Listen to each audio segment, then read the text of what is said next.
I stared at her message longer than I should have. Spending the night at Jake's. Don't wait up. Just like that. No explanation, no backstory, not even a trace of regret. Just a casual sentence that could have just as easily been about picking up groceries or being stuck in traffic. For a moment, I wanted to believe it was a joke. Maybe she meant something else. Maybe she was with friends. Maybe it autocorrected wrong. But deep down, I already knew. That quiet, dull heaviness in my chest whispered the truth long before my mind dared to accept it. I typed out a dozen replies, some angry, some bitter, some desperate. I erased every single one. In the end, I sent the only response that felt like it still held a shred of dignity. Appreciate the heads up. And that was it. Her name is Erin. We've been married for 7 years, together for nearly 10. She used to text me about everything. A new coffee place she found. A meme that made her laugh. A photo of our dog acting dumb. Somewhere along the way, those messages got shorter. First it was busy, then can't talk, then nothing at all. I don't remember the moment our laughter turned into polite conversation, or when her eyes stopped looking at me with warmth and started looking past me out of routine. I guess you never really see the ending arrive. It just creeps in slowly, until one day it's staring at you over dinner, pretending nothing's wrong. I met Erin at 28. She was in marketing. I was a civil engineer. She had this way of making everything feel lighter.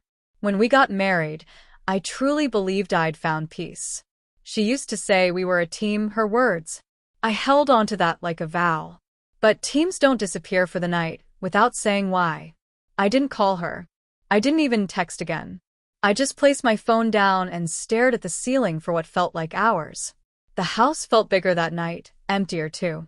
You don't realize how much sound one person adds to your life until all of it fades. The next morning, I made coffee for one. Her mug was still in the sink, lipstick on the rim. I washed it, not because I wanted to, but because looking at it felt like pressing on a bruise I couldn't stop touching. At work, I moved through the day on autopilot. I nodded when people spoke, forced a smile when expected. I don't think anyone noticed my hands trembling. By lunchtime, I'd already convinced myself not to tell anybody. What would I even say? My wife spent the night with another man, and I thanked her for it. When she finally came home the next evening, I heard her keys in the door. For a split second, I felt that old flicker of hope, the one that tricks you into believing there's still a version of the story where everything is just a misunderstanding.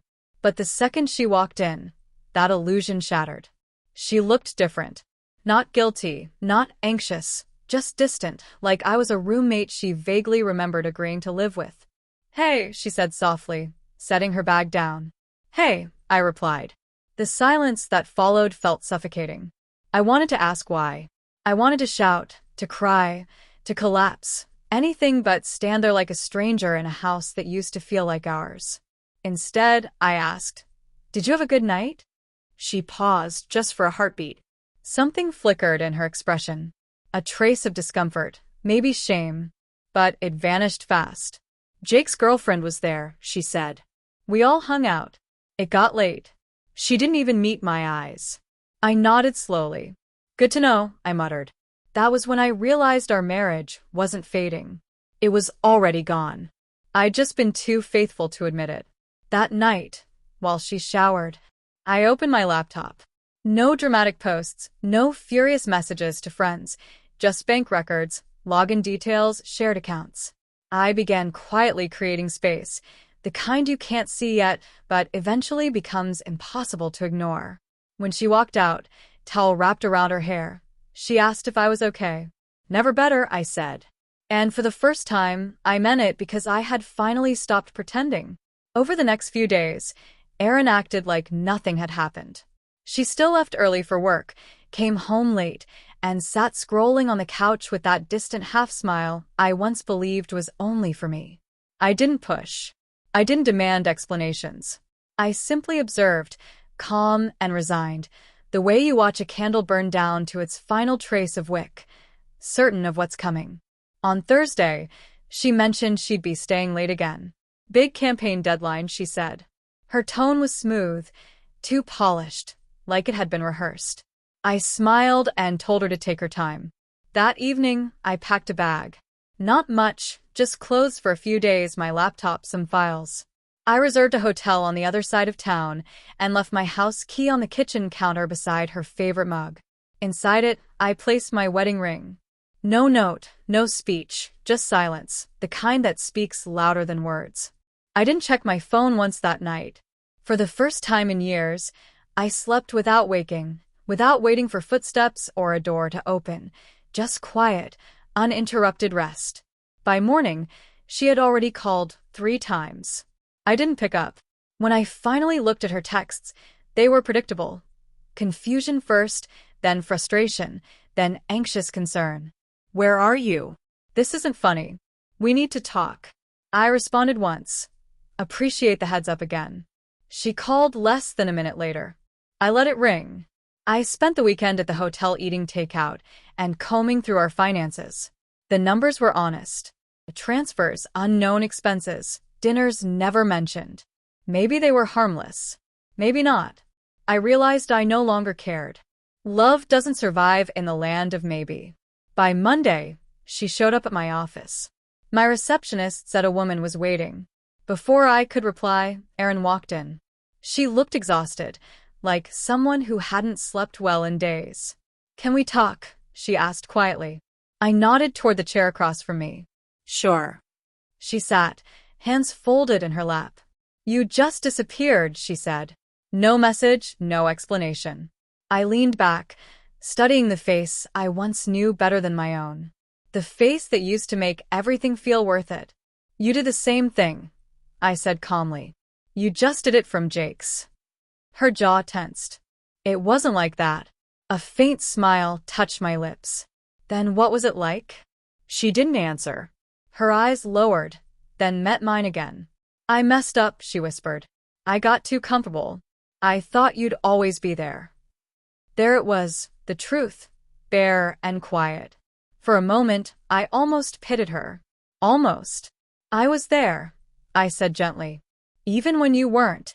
Silence settled between us. She reached across the desk, but I didn't take her hand. That touch once meant connection. Now it only felt like a memory. Are you leaving me? She asked in a trembling voice. I thought of the years, the birthdays, the arguments, the soft mornings filled with sunlight and coffee. A life built piece by piece, now scattered like shards on the floor. No, I replied after a pause. You already did. Her eyes filled with tears. She rose slowly, realizing there would be no dramatic fight, just quiet closure, the kind that wounds deeper because it's so calm. After she left, I sat for a long time, staring at the empty chair. I didn't feel rage. I didn't crave revenge. Just a strange lightness, like finally breathing after holding my lungs still for too long. That night, I went not to her house, but to a small apartment I'd rented in haste. It was sparse, walls bare, no memories yet to echo. I made coffee, opened the window, and listened to the city hum below. For so long, I believed love meant staying, enduring every fracture. But sometimes love means walking away before you disappear completely. She texted again a few days later. Just 3 words. I miss you. I read them, let them linger for a moment, then locked my phone and set it face down. Some doors don't need to be slammed. They just need to remain closed. Outside, the sun was rising, steady, unbothered, new.